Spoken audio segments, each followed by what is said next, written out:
Good evening. A multi-vehicle crash has claimed the lives of two people. RCMP say a man and a woman lost their lives after a pickup truck spun out of control and slammed into two cars on Highway 4 just outside of Parksville Monday. Tonight, investigators are trying to piece together what happened. Kendall Hansen reports.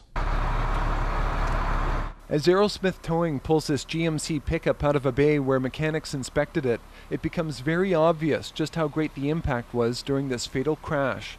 The Chevy Cavalier it ran into is also damaged beyond what most tow truck drivers usually see. It was fairly horrific. I've been in towing industry for many years, and this by far is the worst one I've ever seen. It happened on Highway 4 Monday morning. The pickup, driven by a 37-year-old man who shares his time between Alberta and Vancouver Island, was driving west on Highway 4 when he lost control and veered into the oncoming lane into two vehicles.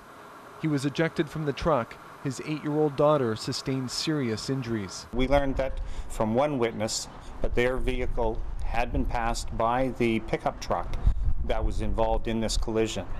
The witnesses advised that they had been passed at a high rate of speed on a double solid line. But the pickup truck, which had very little tire tread, was in its lane before losing control and sliding into oncoming traffic during the first rain in a while.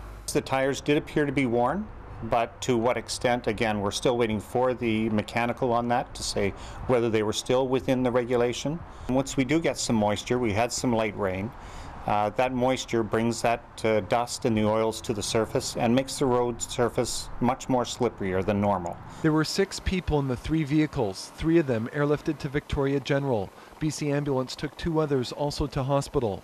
The drivers of the pickup and the Cavalier passed away in hospital last night. Police are still notifying next of kin of the pickup driver, but the driver of the Cavalier was 34-year-old Ricky Ann Easton of Campbell River. She worked at Shoppers Drug Mart, where colleagues say she was well liked.